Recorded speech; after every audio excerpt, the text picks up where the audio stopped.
deep down inside the sun, in the core of the sun, but only in the core of the sun, not in the outer parts of the sun, just deep down in the core, it's hot enough, about 15 million degrees, where you can collide protons together and build up heavier elements.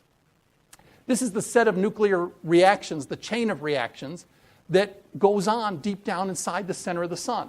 What happens in the sun is a hydrogen atom, which is a single proton, which has a positive charge, and another hydrogen atom, a single proton with a positive charge, collide with one another.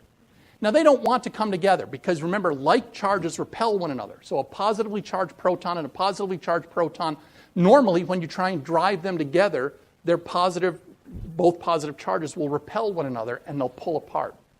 But if you do this under high enough temperatures, like the 15 million degrees that we have down at the center of the sun, you can drive them together so forcefully that they get so close together that the two of them can react and form something heavier, a form of heavy hydrogen.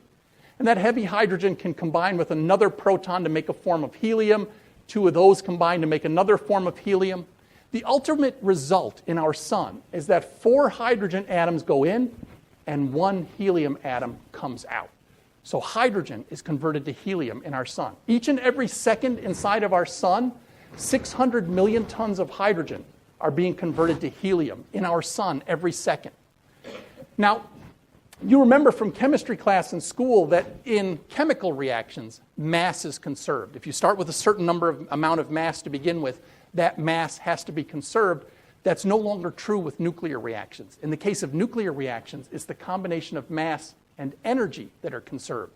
This helium atom that comes out has less mass than the 4 hydrogen atoms that went in. It's a tiny fraction. It's 0.7% less mass than the 4 hydrogen atoms that went in, but that 0.7% of matter was turned into energy. And according to Einstein's E equals mc squared, that matter that went missing comes out in the form of energy, and that is what powers the sun.